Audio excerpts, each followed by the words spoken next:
billahi minasyaitonir rajim. Bismillahirrahmanirrahim. Assalamualaikum warahmatullahi wabarakatuh.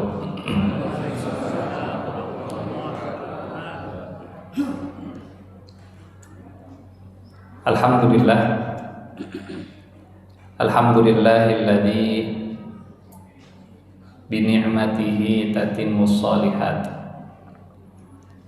Walhamdulillahilladzi bi fadlihi tatahaqqaqul ghayat. Walhamdulillahilladzi bi ta'atihi tanzilul barakat. Asyhadu an la ilaha illallah wahdahu la syarika lah wa asyhadu anna Muhammadan abduhu wa rasuluh. Allahumma shalli ala nabiyyina Muhammadin wa ala alihi wa ashabihi ajma'in. Allahumma la sahla illa ma ja'altahu sahla wa anta taj'alul hazna idza syi'ta sahla. Allahumma la ilma lana illa ma 'allamtana innaka antal alimul hakim. Allahumma 'allimna ma yanfa'una wanfa'na bima 'allamtana wa zidna ilman wa 'amalan ya rabbal alamin. Amma ba'du. Yang saya hormati seluruh pengurus DKM beserta jajarannya, Bapak dan Ibu jamaah Masjid Al-Islah, adik-adik, anak-anak yang saya cintai, bersyukur pada Allah Subhanahu wa Ta'ala untuk semua nikmat yang terus Allah berikan kepada kita, yang tidak sanggup kita hitung satu persatu nikmatnya. Wa in ta'uddu ni'matallahi la tuhsuha. Kalau mencoba menghitung nikmat Allah satu persatu, maka kita tidak akan bisa menghitungnya. Semoga nikmat yang terus dilimpahkan oleh Allah, seperti yang tadi disampaikan oleh Pak Sardullah, mudah-mudahan syukurnya juga selaras dengan limpahan nikmatnya.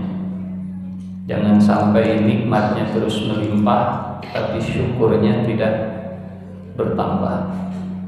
Yang dikhawatirkan adalah istidraj. Apa itu? Nikmatnya bertambah, syukurnya tidak. Nikmatnya melimpah, syukurnya tidak. Sehingga dilimpahkan nikmat bukan karena syukur, tapi karena diistidraj. Bahkan tidak jarang melimpahnya kenikmatan membuat rasanya jadi biasa-biasa. Kemarin di bulan Ramadan saat kita berbuka, seteguk air itu rasanya luar biasa. Tapi setelah kita kenyang, setelah kita makan kenyang, sebotol air itu rasanya biasa-biasa saja.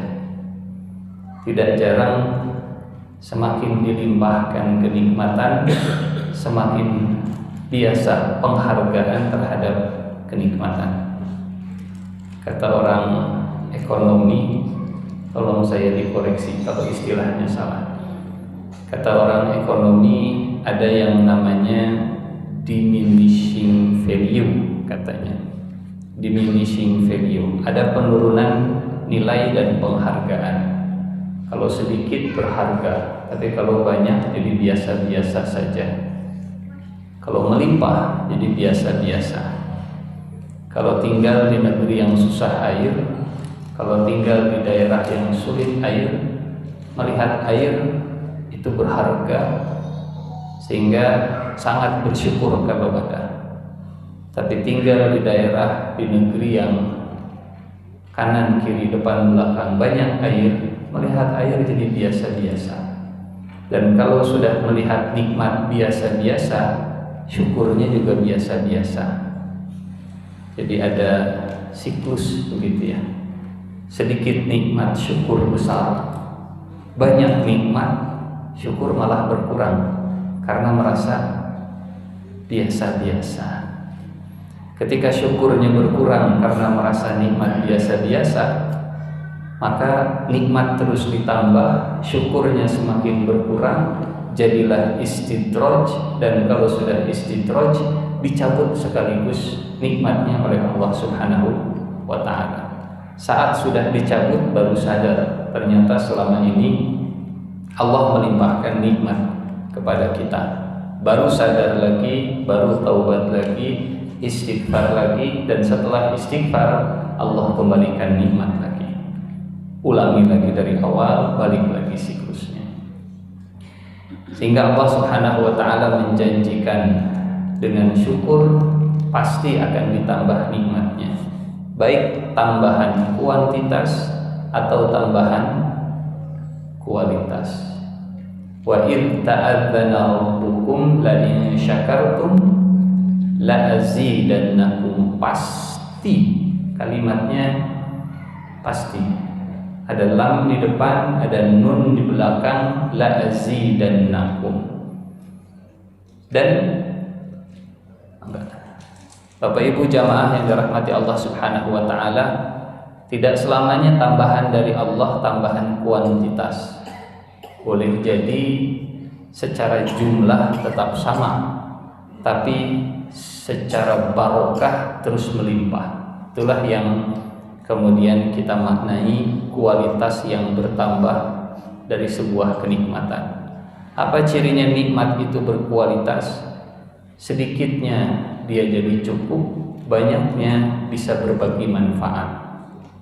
Nikmatnya berkualitas, nikmatnya barokah. Sedikitnya jadi cukup, banyaknya jadi berbagi manfaat. Sebaliknya, ketika nikmat itu berlimpah tapi bukan karena syukur, karena sedang diistidraj oleh Allah Subhanahu wa ta'ala, tidak pernah muncul rasa cukup, bahkan sulit untuk berbagi manfaat kepada sesama. Tidak pernah merasa cukup dan sulit untuk menjadi manfaat kepada sesama. Ada sebuah kisah, ya tiku bahasa Indonesia, aku bahasa Sunda. Soreang teh bahasa Sunda adanya. Jamaah yang dirahmati Allah Subhanahu wa ta'ala. Mungkin pernah mendengar kisah perang Khandaq. Kisah saat Rasulullah Shallallahu Alaihi Wasallam dan para sahabatnya menggali parit. Panjangnya sekitar 4 km, lebarnya sekitar 5 meter, dalamnya sekitar 4 meter. Dikejar deadline, waktu yang harus ditempuh atau waktu untuk menggali parit hanya sekitar 6-7 hari. Kalau terlambat menggali parit, musuh keburu datang, jumlahnya 10.000 orang, sementara kaum muslimin jumlahnya kalah. Kalau paritnya belum jadi, deadline-nya hanya 7 hari. Dan ini deadline-nya betul-betul deadline gitu ya. Kalau line-nya nggak beres, dead semua. Kalau garisnya, paritnya nggak selesai, mati semuanya. Hitung-hitungannya begitu. Singkat cerita, para sahabat mereka menggali parit, kerja keras, dikejar waktu di tengah musim dingin. Kondisi musim dingin lebih cepat bikin lapar, sehingga ada para sahabat yang kelaparan, termasuk Rasulullah Shallallahu Alaihi Wasallam. Kalau kita pernah mendengar Nabi perutnya ditahan dengan 2 batu, di peristiwa ini ditahan perut Nabi dengan 2 batu. Kemudian ada sahabat yang melapor, ya Rasulullah, ada batu yang menghalangi penggalian parit, ada batu keras yang tidak bisa kita hancurkan. Kata Nabi, tunggu saya di sana, saya akan datang ke situ. Nabi kemudian datang, beliau minta mana kampak. Dipukul 3 kali kampak tadi, diangkat kampaknya sampai para sahabat melihat perut Nabi ditahan 2 batu. Perut Nabi ditahan 2 batu. Akhirnya salah seorang sahabat namanya Jabir bin Abdullah, beliau minta izin pulang ke rumah, datang ke istrinya, minta disiapkan makanan. Kata istrinya, ada makanan, tapi makanan ini untuk anak-anak, untuk keluarga kita. Kata Jabir, tolong tidurkan anak-anak, saya akan undang Rasulullah makan di rumah kita. Kata istrinya, kenapa? Kata Jabir, kami melihat perutnya Rasulullah SAW ditahan 2 batu. Sepertinya Rasulullah sudah lama belum makan. Sepertinya Rasulullah SAW sedang kelaparan. Akhirnya istri Jabir menidurkan anak-anak, kemudian menyiapkan makanan. Jabir balik lagi ke tempat penggalian parit, mengundang Rasulullah SAW. Bapak Ibu punten, kenapa bukan makanannya yang dibawa ke Rasul? Kenapa Rasulnya yang diundang ke rumah? Kira-kira kenapa, Pak? Makanannya tidak cukup. Yang gali paritnya banyak, makanannya batas. Bisi milaraan, apa milaraan bahasa Indonesianya? Bisi ngabibita, apa bahasa? Membibitai. Bisi ngabibita batur lah, gitu. Bisi milaraan. Daripada bawa makanan yang sedikit sementara orangnya banyak, lebih baik orangnya yang diundang ke tempat makannya. Jabir kemudian mencari di mana Rasulullah SAW, karena Nabi keliling 4 km itu. Nabi keliling, ikut turun mengambil tanah, mengangkat tanah dari galian, dari parit. Ketemu Nabi, kemudian Jabir mendekat, dibisikan, ya Rasulullah, Anda kami undang makan di rumah. Itulah kalau diterjemahkannya. Anda kami undang makan di rumah. Istri saya sudah menyiapkan makanan. Pak, Bu, punten. Perut sedang lapar, sudah ditahan 2 batu. Kalau kita mungkin gesper itu sudah ke ujung, ya, ke titik yang paling ujung. Ada tawaran makan, Pak, diunang tuang di bumi. Kira-kira jawaban kita gimana, Pak? Gaskeun, berangkat. Apa jawaban Nabi? Wahdi. Apa hanya saya seorang yang diundang? Kata Jabir, wahdak ya Rasulullah. Hanya engkau seorang yang kami undang ya Rasulullah. Jabir tahu Nabi nggak mau makan sendirian, tapi Jabir tahu kalau ngundang orang nggak akan cukup makanannya. Akhirnya Jabir mempersilahkan Nabi untuk mengajak, tapi Jabir kasih info, ya Rasulullah, mohon maaf, saya tidak prasmanan, saya tidak menyiapkan banyak makanan, saya hanya menyiapkan makanan sedikit dan saya khawatir engkau tidak kenyang. Tapi kalau mau ngajak silahkan ajak yang lain, cuman jangan banyak-banyak di situ warga. Setelah diizinkan oleh Jabir, ternyata yang diajak oleh Nabi, Pak punten, kalau kita di posisi Nabi saat itu, yang diajak berapa orang kira-kira?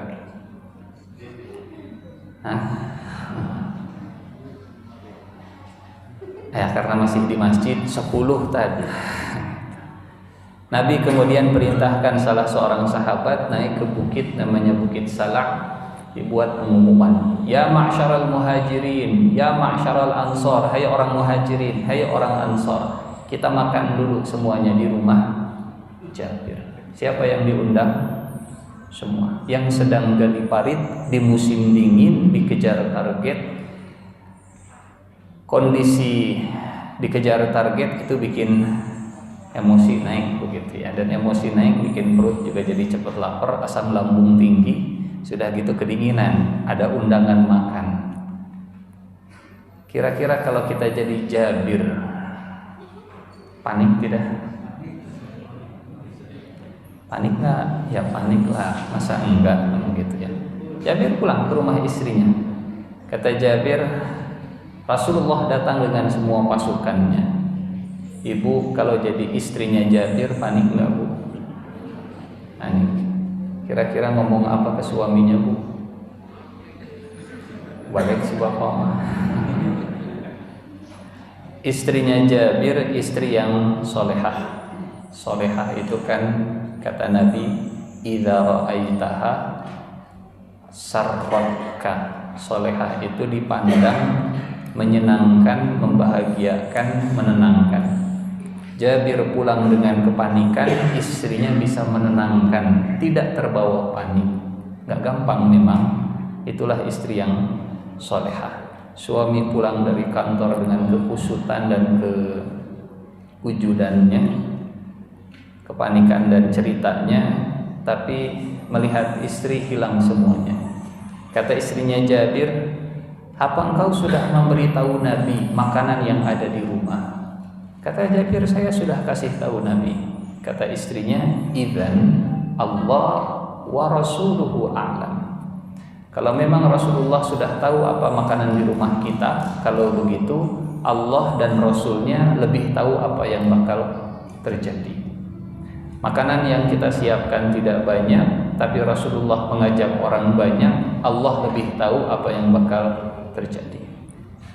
Nabi datang dengan pasukan, kata Nabi, wahai Jabir, tolong jaga pintu, saya yang masuk ke dapur, izinkan saya masuk ke dapur, saya yang akan bagikan makanan. Tolong kasih masuk satu kelompok. Masuk satu kelompok, Nabi bagikan. Nabi yang diundang, Nabi yang membagikan makan. Ini Bapak Ibu jamaah, kisahnya real, bukan hoax, bukan prank, bukan dhaif. Ini ada di hadis Bukhari yang meriwayatkannya Jabir bin Abdullah langsung, kisah tentang perang Khandaq. Kata Jabir, semua sahabat makan, semua pasukan kenyang. Setelah itu Rasulullah mempersilahkan keluarganya Jabir untuk ikut makan. Kata Jabir begini, demi Allah, makanan yang sudah dimakan oleh para sahabat tadi, setelah dicek oleh Jabir, kalau kita bikin sayur sop begitu ya, airnya kalau turun sedikit biasanya di panci itu suka ada bekas garis. Kata Jabir, demi Allah tidak berkurang kecuali sedikit. Jabir yang menjadi saksi, makanan yang seadanya dibagikan untuk seluruh para sahabat ternyata tidak berkurang kecuali sedikit. Setelah itu keluarganya Jabir, kemudian Rasulullah SAW yang makan dan akhirnya habis. Punten. Kalau melihat dengan kasat mata, nikmat yang Allah berikan atau rizki yang Allah berikan itu hanya cukup untuk satu orang, atau paling banyak 2-3 orang dengan berbagi. Tapi kalau Allah sudah menurunkan berkah, barokah, kata orang Sunda, barokah, sepertinya dari bahasa Arab itu ya. Barokah adalah barokah. Saya pengen lihat siapa yang barokah di sini. Barokah. Kalau Allah sudah memberikan keberkahannya, kualitas dari sebuah nikmat, maka nikmat yang menurut mata manusia sedikit bisa cukup. Dan sebaliknya, kalau nikmatnya banyak, bisa jadi manfaat untuk lingkungan sekitarnya. Tinggal kita ukur ilmu yang kita miliki, seperti yang tadi disampaikan oleh Pak Sardullah, punten. Ilmu yang barokah, sedikitnya jadi manfaat, banyaknya bisa berbagi kepada yang lain. Harta yang barokah, sedikitnya manfaat buat kita, banyaknya bisa berbagi kepada yang lain. Yang aneh kalau misalnya melimpah, misal contoh ini contoh, ada tempat subur, tanahnya subur, tapi orang-orangnya kurang makmur, yang menginjakkan kaki di atas tanahnya tidak merasakan manfaat dari kesuburan tanah yang diinjaknya. Kira-kira yang kurang suburnya atau kurang barokahnya? Yang dikhawatirkan adalah kurang barokah. Kalau di bawah tanah ada kekayaan alam, di atas tanah ada kekayaan alam, tapi yang nginjak tanahnya itu bala leunghar, tidak subur, tidak sejahtera, ada di bawah garis kemiskinan, susah untuk makan, sulit untuk hidup, tidak sejahtera, tidak makmur. Kira-kira yang kurang berlimpah kekayaan alamnya atau keberkahan dari kekayaan alamnya? Jangan-jangan yang hilang adalah barokahnya.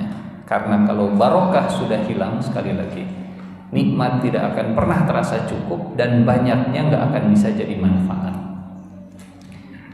Mudah-mudahan ini, terima kasih kita diingatkan oleh beliau, mudah-mudahan kita selalu bersyukur. Yang kedua, sholawat dan salam mudah-mudahan terlimpah curah kepada junjungan kita Nabi kita Muhammad sallallahu alaihi wasallam. Nabi yang Masya Allah tidak melupakan sebongkah batu yang pernah mengucapkan salam. Ada hadis riwayat Muslim, ini bikin kita terharu. Nabi sedang kumpul dengan para sahabat. Kata Nabi, kuntu la a'rifu hajaran di Makkah kana yusallimu alayya qabla an ub'ath inni la a'rifuhul an. Saya masih ingat kata Nabi di depan para sahabatnya, ada sebongkah batu di Mekah. Siapa yang diingat Nabi? Sebongkah batu. Saya masih ingat ada sebongkah batu di Mekah. Kuntu la a'rifu hajaran bi Makkah. Saya masih ingat ada sebongkah batu di Mekah. Apa yang diingat oleh Nabi? Batu ini pernah mengucapkan salam. Bukan karena horornya, tapi karena salamnya. Kalau kita mungkin ingat bahasa baheula lewat kuburan, tiba-tiba ada yang mengucapkan Assalamualaikum. Ingat tak baheula kuburan eta. Kalau kita lebih ke itunya mungkin. Nabi mengingat salamnya. Ada sebongkah batu yang pernah mengucapkan salam sebelum beliau diangkat menjadi nabi. Qabla an ub'ath inni la a'rifuhul an. Sampai sekarang saya masih ingat batu itu ada di mana. Dipuji-puji, disebut-sebut, disinggung-singgung oleh Nabi di depan para sahabatnya, sebongkah batu yang pernah mengucapkan salam. Kata para ulama menjelaskan hadis ini, kalau batu saja dipuji oleh Nabi karena mengucapkan salam dan dipuji di depan para sahabatnya, apa iya Nabi akan melupakan umatnya yang banyak mengucapkan sholawat dan salam kepadanya? Memperbanyak sholawat dan salam, setiap sholawat dan salam kita kepada Rasulullah Sallallahu Alaihi Wasallam akan dibawa oleh malaikat, akan disampaikan kepada beliau. Semoga semakin banyak sholawat dan salam yang kita ucapkan, semakin banyak malaikat menyampaikannya kepada Nabi, semakin dikenal, diingat nama kita oleh Rasulullah Sallallahu Alaihi Wasallam. Bapak Ibu yang soleh dan soleah, jamaah yang dirahmati Allah Subhanahu wa Ta'ala, saya senang bisa bersilaturahim malam ini ke sorean. Ya, mudah-mudahan pertemuan ini jadi zumroh di antara zumaroh, di antara kumpulan-kumpulan ke surga. Karena masuk surga itu enggak sendirian. Tidak ada orang yang ceceleng-cengan. Apa bahasa Indonesianya? Apa bahasa Indonesianya ceceleng-cengan itu? Menceleng-ceng. Nah, itu bahasa Indonesianya. Tidak ada ceritanya orang masuk surga itu nereleng sendirian begitu ya. Nyelonong sendirian masuk surga, enggak. Masuk surga itu bareng-bareng, berjamaah. Sehingga di Al-Qur'an ada namanya surat rombongan. Ada yang tahu nama suratnya? Yang tahu boleh pulang duluan. Az-Zumar, betul, Az-Zumar. A'udzu billahi minasyaitonir rajim. Wasiqal ladzina taqaw rabbahum ilal jannati zumara.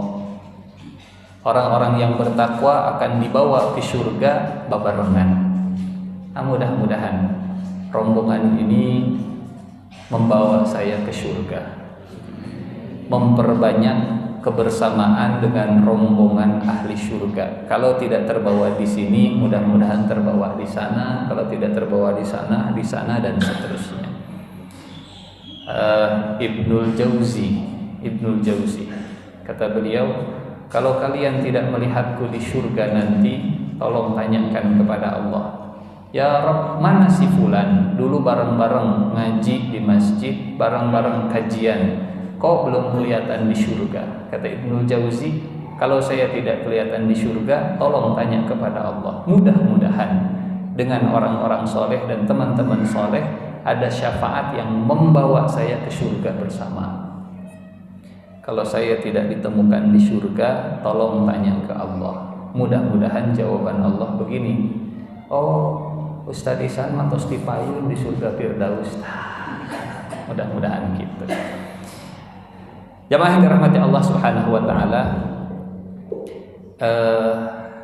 ada satu kisahnya. Ini karena temanya tentang apa temanya malam ini? Dahsyatnya fitnah dunia. Dahsyatnya fitnah dunia. Jamaah yang dirahmati Allah Subhanahu wa taala, ada satu kisah di surat Al-A'raf. Al-A'raf kalau saya tidak salah 176, tolong dicek. Kisah tentang seorang yang alim. Kalau ahli tafsir menyebut namanya Bal'am katanya. Bal'am bin Ba'awra. Bal'am bin Ba'awra. Bukan sembarangan alim. Karena Bal'am bin Ba'awra ini mengetahui Ismullah Al-A'zam, nama Allah yang paling agung. Nama Allah yang paling agung yang kalau digunakan nama ini, setiap Bal'am berdoa, namanya atau nama Allah itu jadi sebab Allah mengabulkan dan memberikan jawaban doa-doanya. Orang soleh lah intinya. Watlu alaihim naba'alladzi atainahu ayatina. Dan ceritakanlah, kata Allah, bacakanlah kepada mereka kisah seorang yang telah kami berikan kepadanya ayat-ayat kami, tanda-tanda kekuasaan kami. Ahli kitab, alim, orang soleh dulunya. Mendingan mantan orang soleh atau mantan orang tidak soleh? Mending mantan orang soleh atau mantan orang tidak soleh? Mending orang soleh.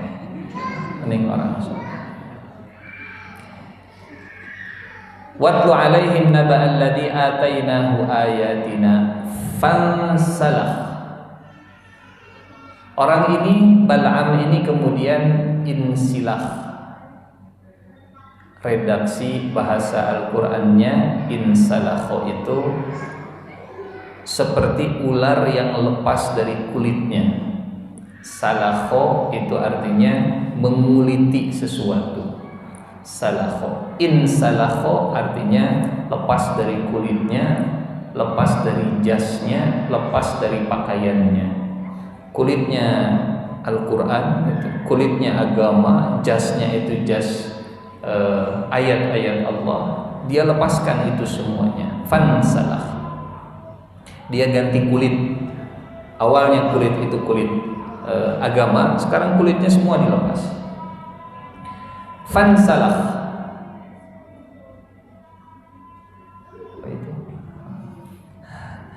fansalah fa'atba'ahu syaitanu fakana minal ghawin.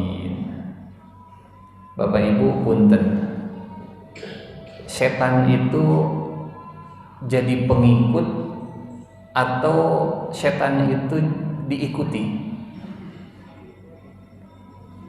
Setan itu dia jadi pemimpin dalam keburukan atau setan itu dia pengikut keburukan? Halo, iya sanes Jumatan gitu ya Pak. Setan itu follower atau dia yang di follow? Dia pengikut atau dia yang diikuti? Syaitan itu dia diikuti. Tapi dalam ayat ini fa'atba'ahu syaitan, syaitan mengikuti orang ini terus. Jadi biasanya manusia mengikuti syaitan, ini syaitan yang mengikuti mantan orang soleh. Jadi dahsyat bahayanya kalau ada mantan orang soleh. Bahkan syaitan pun bisa jadi followernya. Syaitan bisa jadi follower. Bahasa Al-Qur'annya fa'atba'ahu syaitan. Fansalakha fa'atba'ahu syaitan fakana minal ghawin, dan jadilah orang tersebut orang yang tersesat. Kemudian kata Allah, walau syi'na, kalau kami berkehendak, la rafa'nahu biha, kalau kami berkehendak kami mengangkat derajat orang tersebut. Kami angkat derajatnya dengan ayat yang kami berikan, dengan ilmu yang dia dapatkan, dengan ismullah al-a'zam yang dia ketahui, dengan doa yang mustajab yang dia miliki. Walau syi'na la rafa'nahu biha, kami angkat derajat setinggi-tingginya, dimuliakan, dihormati, dibanggakan dan seterusnya. Kalau kami kehendaki, kami angkat.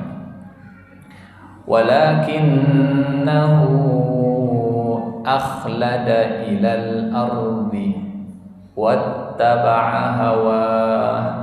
Sayangnya orang ini walakinnahu akhlada ilal ard, lebih memilih untuk kekal di dunia, lebih memilih untuk ke bawah daripada diangkat ke atas, lebih memilih untuk tertarik dengan gravitasi bumi daripada diangkat oleh Allah ke tinggi, ke langit yang tinggi. Walakinnahu akhlada ilal ard.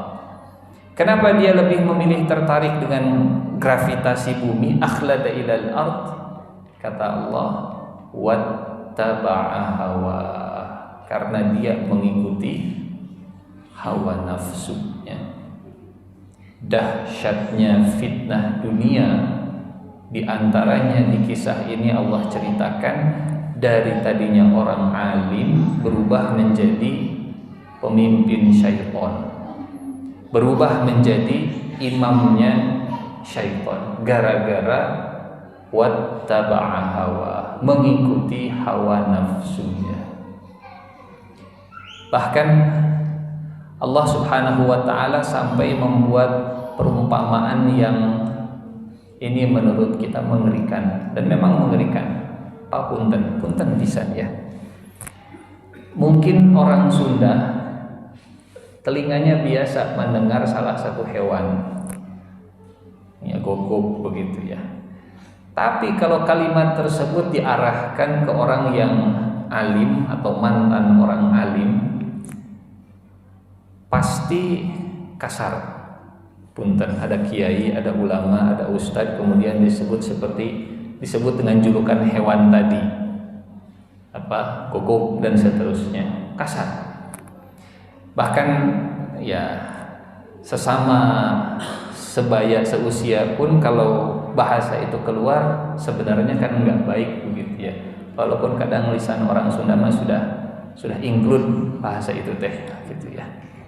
Sudah ngahiji lah begitu. Sudah nggak ada bedanya antara imbuhan dengan aslinya teh gitu. Tapi kalau kata itu disematkan, ditujukan kepada seorang alim, orang soleh, orang yang ngerti agama, ini kasar banget. Tapi di ayat ini, di kisah ini, hewan punten ya, anjing itu oleh Allah, bukan oleh saya, oleh Allah disematkan ke orang tadi. Sudah jadi pemimpin syaitan, fa'atba'ahu syaitan, kemudian jadi sesat. Dan yang ketiga, Allah membuat perumpamaan orang tersebut seperti seekor anjing. Bahasa Quran, famathaluhu kamathalil kalb. In tahmil alaihi yalhath au tatrukhu yalhath. Kalau kamu gebahkeun, apa gebah bahasa Indonesianya? Usir. Kalau kamu usir, lidahnya akan menjulur. Kalau kamu biarkan juga lidahnya tetap akan menjulur. In tahmil alaihi yalhath au tatrukhu yalhath. Sampai Allah sebut jika anjing. Kita kalau disebut maneh mah gitu ya, marah kita tuh sopan pisan ka kolot dan seterusnya ke orang soleh. Tapi ini Allah yang menyebutnya anjing, seperti anjing. Famathaluhu kamathalil kalbi. Satu-satunya perumpamaan di dalam Al-Quran yang disepertikan dengan seekor anjing. Memang perumpamaan di Al-Quran banyak. Ada perumpamaan seperti keledai. Keledai di surat Al-Jumu'ah, mathalul ladzina hummilut tawrata thumma lam yahmiluha kamathalil himari yahmilu asfara. Perumpamaannya orang-orang Yahudi yang mereka membawa Taurat itu seperti keledai yang membawa Taurat. Orang Yahudi diumpamakan seperti keledai. Kenapa? Cuman dibawa kemana-mana tapi nggak mau baca. Takadeta. Yang bawa kitab suci kemana-mana tapi nggak mau baca. Disepertikan keledai. Keledai bawa kitab Alkitab kemana-mana tapi nggak mau baca. Dibuka nggak bisa baca. Dibawa nggak dibaca, siga keledai. Dibuka nggak bisa baca, siga keledai. Dibaca tapi nggak paham, keledai. Wajar begitu keledai. Yang lebih parah, keledai itu kata para ulama tafsir, kalau disuruh bawa kitab, tuh bawa kitab dari sini ke sana, ke pasar. Keledai itu akan menyampaikannya tanpa merusak isinya. Disampaikan apa adanya. Ini kitab dibawa dari satu tempat ke tempat lain. Nah, sudah gitu. Tapi nggak akan merusak. Memang baca mande, dibaca nggak paham juga ya begitu. Komo diamalkeun mah. Tapi keledai tidak akan merusak isi Alkitab yang dipikulnya. Sementara orang Yahudi, kata Allah, yuharrifunal kalima amma wadhihi, membolak-balikan, menukar, menambah, mengurangi dan seterusnya. Sehingga dibuat perumpamaan oleh Allah seperti seekor keledai. Nah, Bal'am bin Ba'ura diumpamakan oleh Allah, dibuat perumpamaannya seperti seekor. In tahmil alaihi yalhath au tatrukhu yalhath. Dahsyatnya fitnah dunia membuat seorang alim ulama dulunya diumpamakan oleh Allah jadi seekor. Gara-gara apa? Wattaba'a hawa, karena mengikuti hawa nafsunya, karena fitnah dunia. Apa sih fitnahnya? Apa sih yang membuat Bal'am bin Ba'ura akhirnya berubah dari begini jadi begini, dari tinggi jadi anjing? Kalau membuka tafsirnya, di antara, memang bukan satu-satunya, tapi di antara tafsirnya para ulama, saat itu Bal'am bin Ba'ura terfitnah dengan dunia, dan salah satu fitnah terbesar bagi Bal'am adalah fitnah mendapatkan kedekatan dengan orang-orang yang buruk tapi mereka punya harta. Jadi ini orang yang punya harta, ini Nabi Musa. Bal'am hidup di zaman Nabi Musa alaihi salam. Ini Nabi Musa, ini orang yang punya harta. Bal'am karena terfitnah dengan dunia, mengikuti hawa nafsunya, kemudian mengikuti orang yang berharta, doanya dia gunakan untuk keburukan bagi Nabi Musa. Dia mintanya ke Allah, Tapi kemudian isi dari doanya celaka Nabi Musa. Mudah-mudahan Musa celaka dan seterusnya. Akhirnya Allah hinakan Bal'am bin Ba'ur. Jemaah yang dirahmati Allah Subhanahu wa taala. Dahsyatnya fitnah dunia bagi seorang yang sudah mengetahui isi atau ayat-ayat dan Ismullah Al-A'zam. Bukan berarti kemudian dunia ini kita jauhkan sama sekali.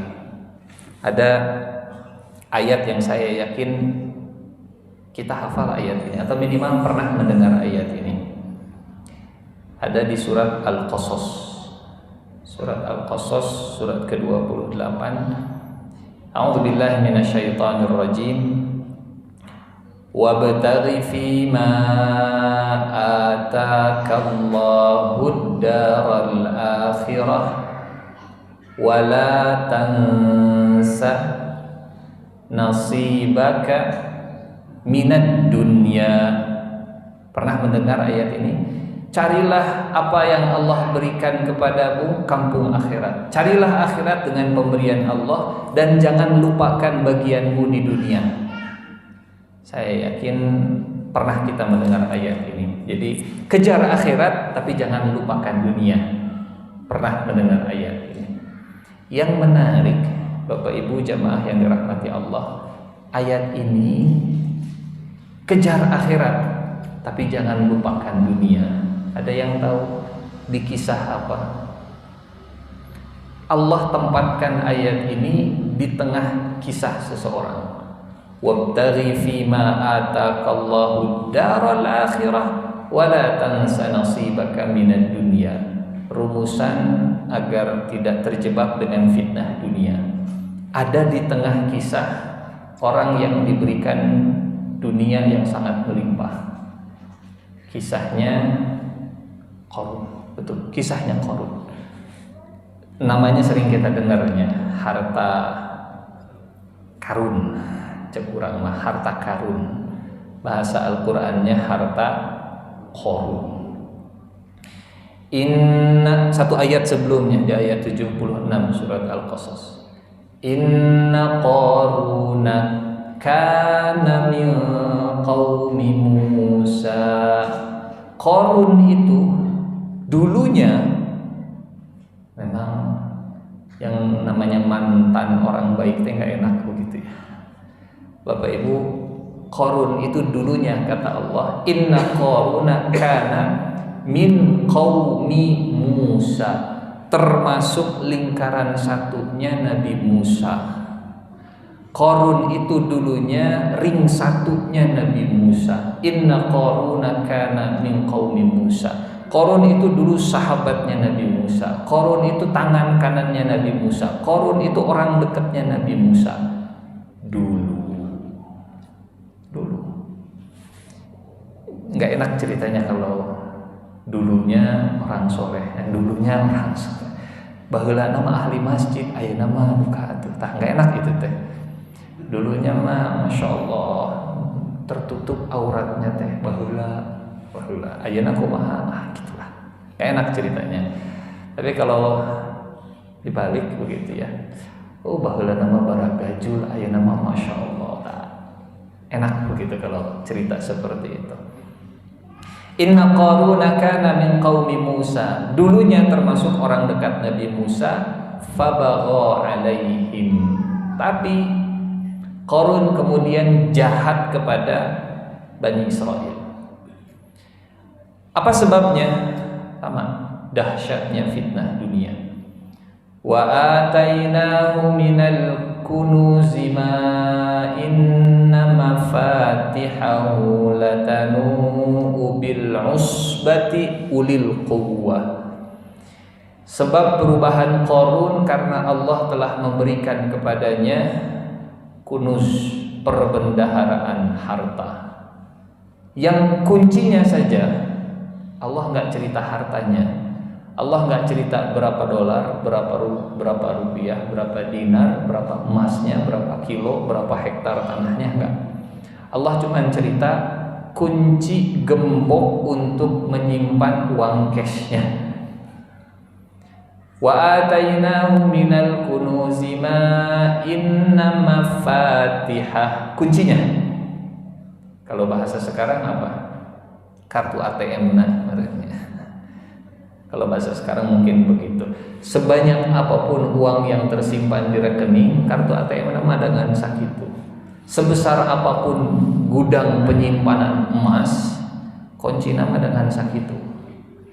Kuncinya saja kata Allah, ma inna mafatihahu latanu bil usbah. Saking banyak gudangnya, banyak kuncinya sampai harus dipikul oleh 10 orang yang kuat-kuat. Itu kunci gudang uang. Kudana sabaraha wallahu a'lam bishawab. Sebab perubahan Qarun, dahsyatnya fitnah dunia dari ring satunya sampai jadi musuhnya. Wa atainahu minal kunuzi ma inna mafatihahu latanu bil usbati ulil quwwah iz qala lahu kaumnya menasihati Qarun, la tafrah, wahai Qarun, jangan engkau bangga dengan harta yang telah Allah titipkan, jangan engkau sombong.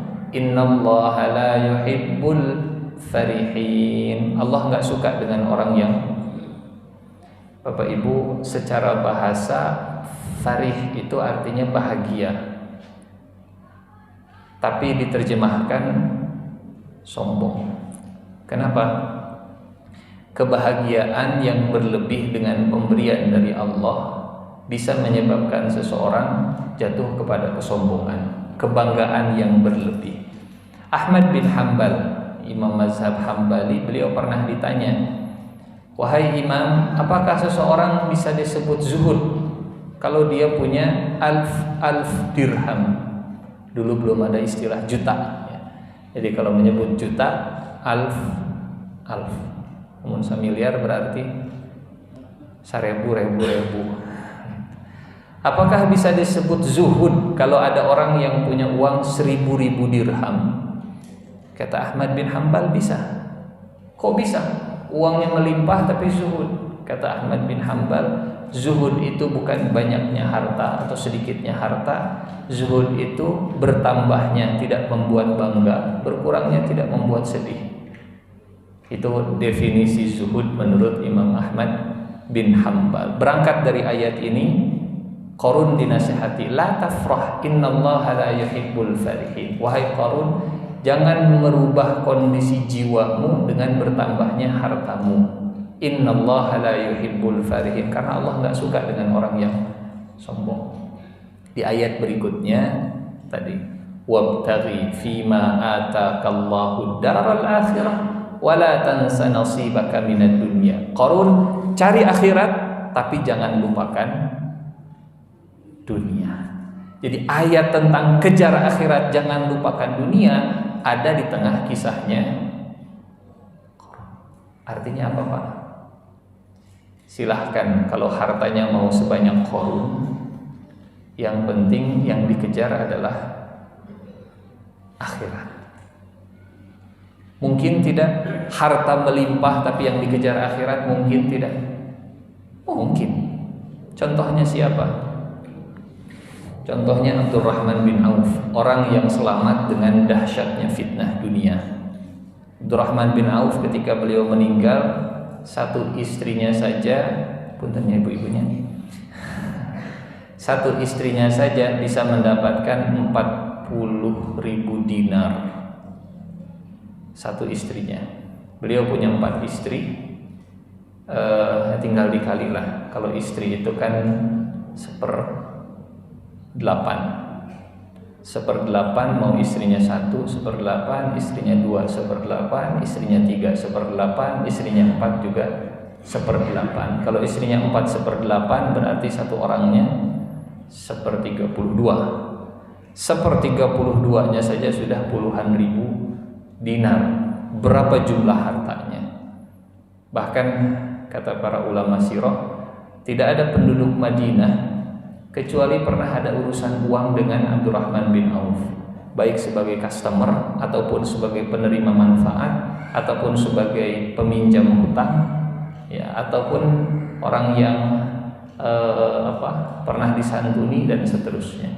Kekayaan Abdurrahman bin Auf, tapi selamat dari dahsyatnya fitnah dunia. Dan yang menarik, Bapak Ibu jamaah yang dirahmati Allah Subhanahu wa taala, bahasa Al-Qur'an itu luar biasa. Kejar akhirat, jangan lupakan dunia. Punten, kenapa bahasanya bukan begini? Kejar dunia, jangan lupakan akhirat. Kira-kira apa bedanya? Kejar akhirat, jangan lupakan dunia. Dengan kejar dunia, jangan lupakan akhirat. Apa bedanya? Wabtaghi fima ataqallahu daral akhirah wa la tansa nasibaka minad dunya. Kejar akhirat, jangan lupakan dunia. Apa perbedaan? Kira-kira naon bedanya apa? Kejar dunia tapi jangan lupakan. Di antara penjelasan para ulama tafsir, kata ulama begini. Kalau ada kalimat jangan lupakan, itu biasanya memang sering lupa, sehingga diingatkan jangan lupa gitu. Barudak belajarnya gerak belajar, tapi tong hilap tuang. Beda kalau misalkan sok taruang, tong hilap diajar. Itu karena kalau sudah sibuk dengan makan, lupa belajar, sehingga harus diingatkan, belajarna kade jangan lupa. Sok jum arameng jum, tapi tong hilap sholatnya. Itu karena kalau sudah main suka lupa sholat, begitu. Kalau sudah ngejar akhirat, kata para ulama, biasanya lupa dengan dunia, sehingga harus diingatkan, kade orang tidak butuh dunia. Dan sebaliknya, ketika yang dikejar dunia seringkali butuh diingatkan, kade tong hilap kurang aya hirup akhirat. Pertanyaannya, kira-kira kita lebih sering diingatkan wala tansa nasibaka minal akhirah atau wala tansa nasibaka minad dunya? Jangan lupa akhirat atau jangan lupa dunia? Kira-kira lebih sering diingatkan jangan lupa dunia atau jangan lupa akhirat? Yang mana Pak? Dua nana. Jangan lupa dunia akhirat. Karena kata para ulama, kalau sudah mengejar akhirat biasanya lupa dengan dunia, maka diingatkan wala tansa nasibaka minad dunya wa ahsin kama ahsanallahu ilaik wala tabghil fasada fil ardh. Nah, jamaah yang dirahmati Allah Subhanahu wa taala, ini fitnah yang kedua. Fitnah yang pertama tadi fitnah ingin punya kedekatan dengan orang yang berduit. Bal'am bin Ba'urah ingin punya posisi di dekat orang-orang yang berduit. Yang kedua, ingin harta, ingin materi, ingin uang, ya, atau fitnah harta, fitnah materi seperti Qarun. Sehingga bawaannya dari fitnah harta seperti Qarun itu, kalau bahasa sekarang nama flexing gitu ya. Ingin tampil dengan semua hartanya. Itu yang dulu dilakukan Qarun. Fa kharaja ala qaumihi fi zinati. Qarun kemudian keluar dari rumahnya dengan semua perhiasan yang dimilikinya, show off, keluar diperlihatkan. Nih saya punya ini, saya punya ini, saya punya ini. Fa kharaja ala qaumihi fi zinati. Sehingga yang terfitnah bukan hanya Qarun, bahkan Qarun sengaja ingin memfitnah orang-orang dengan hartanya. Allah ceritakan ada orang yang ketika melihat Qarun berlimpah harta, kata mereka begini, ya laitalana mislama utiya Qarun. Andai kita diberi seperti yang diterima oleh Qarun, andai kita punya seperti Qarun, innahu lazu hazzin azim. Beruntungnya Qarun teh. Asok kitu teh Bu ibu. Bu. Asok kitu tara Bu. Beruntungnya si ibu eta mah kunaon? Bumina, motorna, mobilna, suamina dan seterusnya. Ya laitalana mislama utiya Qarun innahu lazu hazzin azim. Andai saya punya seperti Qarun. Qarun itu sangat beruntung ya. Bukan hanya Qarun terfitnah, tapi Qarun sengaja ingin membuat fitnah di kalangan Bani Israel. Ada orang-orang yang selamat dari fitnah Qarun, dari fitnah harta yang dimiliki oleh Qarun. Siapa mereka? Kata Allah, wa qala alladzi indahu ilm. Orang-orang yang punya ilmu. Ini harta, ini ilmu. Penetralnya, penawar dari harta adalah ilmu. Harta dinetralisir dengan ilmu. Berkatalah orang-orang yang memiliki ilmu, wailakum sawabullahi khair. Celakalah kalian, pahala dari Allah itu jauh lebih besar, jauh lebih dahsyat dari harta yang dimiliki oleh Qarun. Dan akhirnya kita tahu kisah Qarun. Qarun dibenamkan, Qarun dimasukkan, Qarun ditenggelamkan dengan semua hartanya. Kata orang-orang yang kemarin bilang, beruntungnya Qarun mah. Setelah Qarun tenggelam, mereka ngomong begini, selamat, untung terjiga Qarun. Untung terjiga Qarun. Mun jiga Qarun meureun dibebaskeun. Untung tidak seperti Qarun. Kalau seperti Qarun mungkin akan ditenggelamkan. Rasulullah Shallallahu Alaihi Wasallam menyebut orang itu dengan fitnah dunia, dengan nikmat dunia ada beragam. Ada yang tidak punya, tapi bisa dapat pahala yang sama seperti yang punya. Ada yang tidak punya, tapi bisa dapat dosa yang sama seperti yang punya. Ada juga yang memang punya dapat pahala, ada juga yang punya dan dapat dosa. Beruntung kalau sudah punya dan dapat pahala dari apa yang dia punya. Beruntung juga orang yang nggak punya tapi pahalanya sama seperti yang punya. Dia nggak punya harta, tapi dia dapat pahala seperti orang yang punya harta. Kata Rasulullah Shallallahu Alaihi Wasallam, dia nggak punya, tapi dia melihat orang yang punya harta, enaknya yang punya harta mah bisa umroh, bisa haji, bisa sodako, bisa jadi donatur. Andai saya punya harta seperti dia, saya akan ikuti jejaknya. Kata Nabi, orang itu pahalanya sama walaupun tidak punya, karena terkendala oleh kondisi, keadaan dan musuh. Sebaliknya, si eta enaknya bisa bahagia, senang-senang, poya-poya, kesana main wanita, jalan-jalan, judi dan seterusnya, untung berlipat. Mun saya siga gitu sigana bahagia oke, sama tah dorakana, sama dosanya. Sudah tidak punya, dosanya juga sama. Bapak Ibu jamaah yang dirahmati Allah Subhanahu wa taala, fitnah yang ketiga, fitnah wanita. Fitnah pertama, fitnah tahta, posisi, kedekatan, kedudukan, kekuasaan, seperti kisahnya Bal'am bin Ba'urah. Fitnah yang kedua, fitnahnya Qarun, fitnahnya harta. Dan yang terakhir, fitnahnya wanita. Atau laki-laki lah buat wanita mahnya gitu. Lawan jenis. Ada seorang sahabat yang ketika mau berangkat berjuang dengan Nabi, ditahan-tahan oleh istrinya, atau bapak tong angkat video sareng ibu, atau bapak tong angkat video sareng ibu, atau bapak tong angkat video sareng ibu. Mau ibadah ditahan sama pasangannya, mau berjuang ditahan sama istrinya. Bakat punya karena cinta akhirnya nggak berangkat. Turun ayat Al-Quran mengingatkan sahabat dan kita, saya dan kita semua. A'udzubillahi minasyaitonir rajim. Bismillahirrahmanirrahim.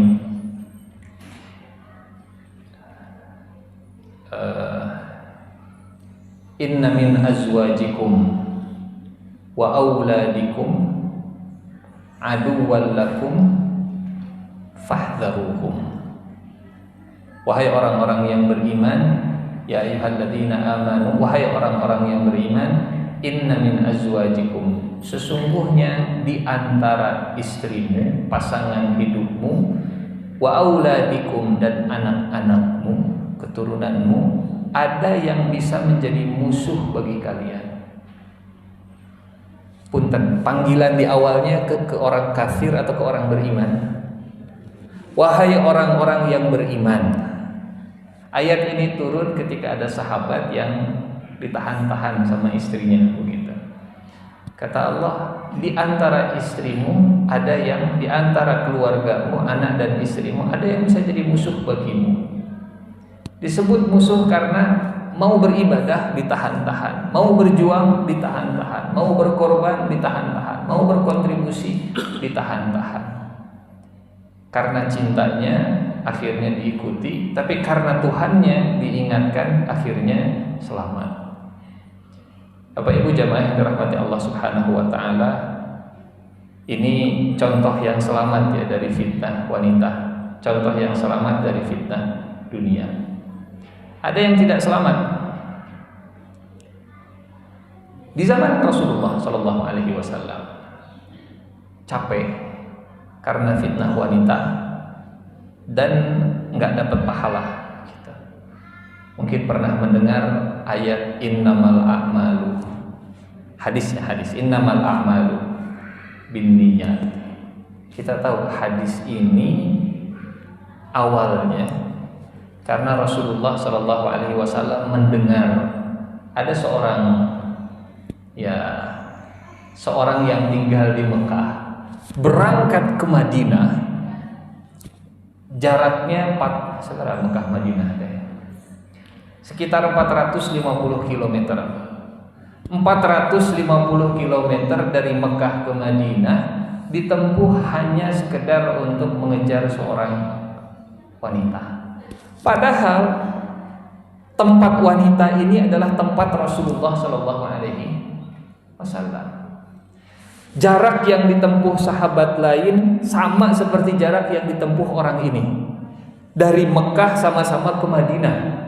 Tapi yang ini ngejar Nabi, yang ini ngejar Allah, yang ini ngejar pahala, yang ini ngejar wanita.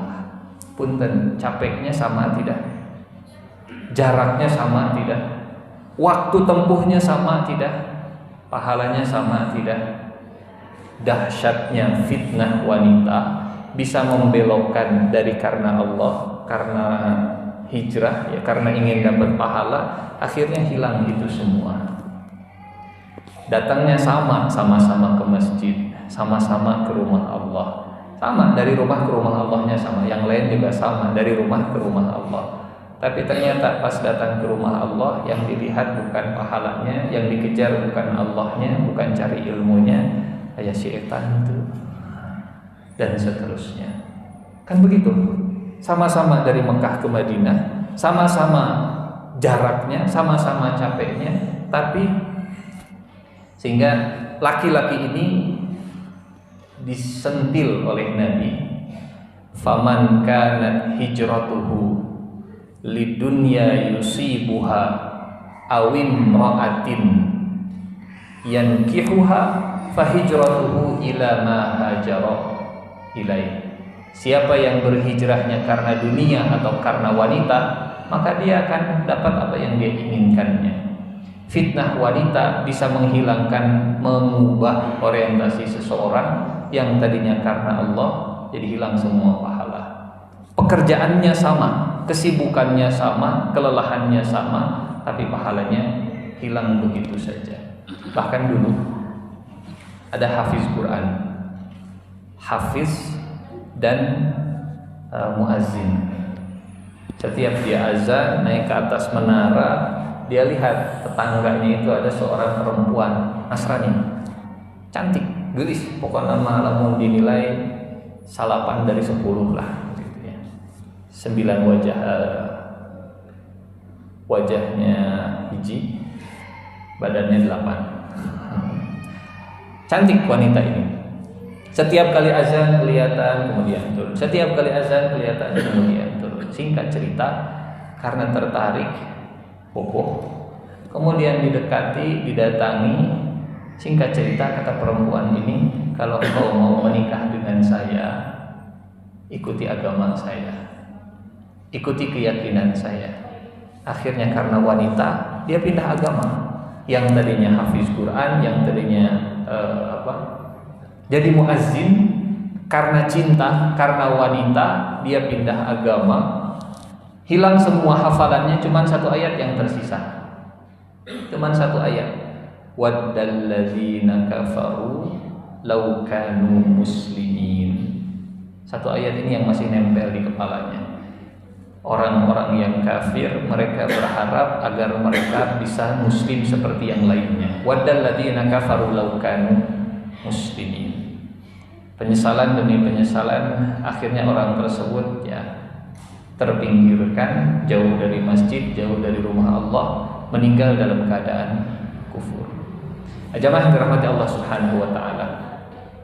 Bagaimana Allah Subhanahu wa taala mengajarkan saya, mengajarkan kita semua selamat dari fitnah-fitnah dunia tadi.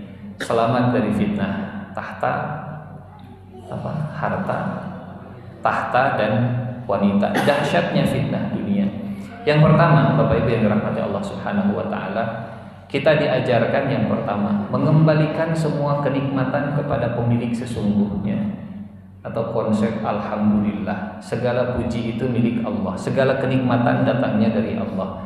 Orang yang gagal fokus, orang yang ketika mendapat nikmat dia lupa kepada yang memberi nikmat. Termasuk nikmat pujian misalnya. Bapak dipuji, ibu dipuji, bapak mani hebatnya, ibu mani gelis. Pujian itu milik Allah, kenikmatan itu milik Allah, kembalikan kepada pemilik sesungguhnya. Eta korma. Kita dipuji, kembalikan kepada Allah. Bapak mani hebat, alhamdulillah. Tapi alhamdulillahnya di lisan dan di hati. Segala puji milik Allah. Jangan di lisan alhamdulillah, di dia alhamdulillah atuh. Memang yang diucapkan segala puji milik Allah, tapi di sini saya oge berhak dipuji gitu. Gagal fokus ke nikmat, bukan ke yang memberi nikmat. Qulillahumma malikal mulki tu'til mulka man tasya wa tanzi'ul mulka mimman tasya. Umar bin Abdul Aziz ketika beliau diberikan amanah sebagai seorang pemimpin, kalimat pertama yang diucapkannya adalah inna lillahi wa inna ilaihi raji'un. Bukan potong tumpeng dan seterusnya, bukan nonton dan seterusnya. Inna lillahi wa inna ilaihi raji'un. Dan sadar, qulillahumma malik, Allah yang memberikan kekuasaan, Allah yang memberikan al-mulk ya, kekuasaan.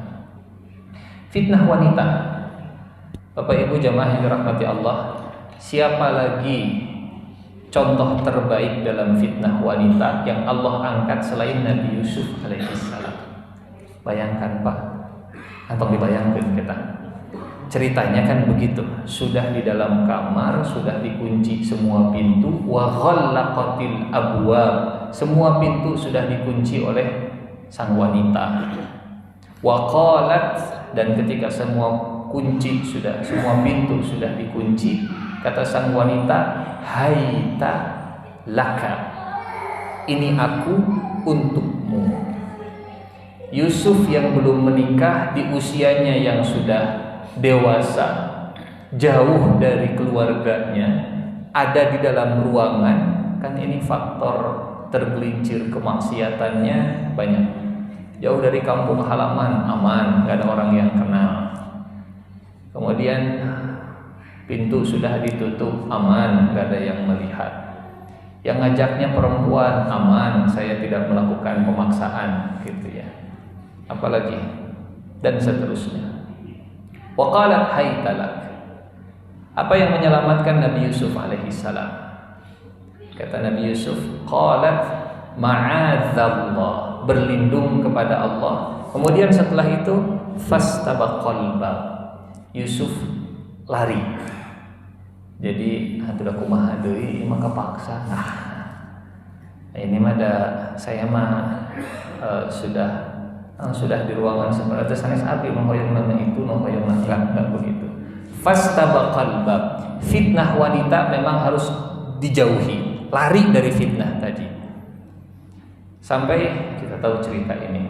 Karena semua pintunya dikunci, Nabi Yusuf sibuk membuka kunci, pintu pertama, pintu kedua, pintu ketiga, lamanya membuka kunci sampai akhirnya Nabi Yusuf bisa tertangkap dari belakang sampai sobek dari belakang. Pas pintu terakhir, wa alfaya sayyidaha ladal bab. Di pintu terakhir Yusuf dan perempuan tadi kemudian ketemu dengan majikannya. Wa alfaya sayyidaha ladal bab. Kadang ujian dari Allah, walaupun sudah lari dari kemaksiatan, ada ujian berikutnya, dituduh berzina. Kata istrinya tadi, kata perempuan tadi, saya ini mau diganggu oleh Yusuf, harusnya Yusuf ini dipenjara dan dikriminalisasi lah. Kemudian Nabi Yusuf akhirnya dipenjara. Fitnah harta, fitnah kuasa, fitnah wanita. Mudah-mudahan Allah selamatkan kita semua dari semua fitnah-fitnah tadi. Mudah-mudahan Allah Subhanahu wa taala jaga saya dan jaga kita semua dari semua fitnah-fitnah tadi, mengembalikan semua nikmat kepada pemiliknya, lari dari semua godaan perempuan. Jangan main api, jangan membuka pintu, jangan kemudian sengaja Rasulullah mengajarkan Allah mengajarkan dari mulai ghaddul basar, jaga jarak, pasang hijab dan seterusnya. Tidak memperluas, enggak membuka pintu berinteraksi dengan lawan jenis, menjaga diri kita dari fitnah lawan jenis. Wallahu a'lam bishawab. Semoga jadi pengingat bagi saya khususnya dan bagi kita semua. Kurang lebihnya mohon maaf. Saya kembalikan lagi ke moderator. Aku qauli hadza wa astaghfirullah li wa lakum. Wassalamualaikum warahmatullahi wabarakatuh.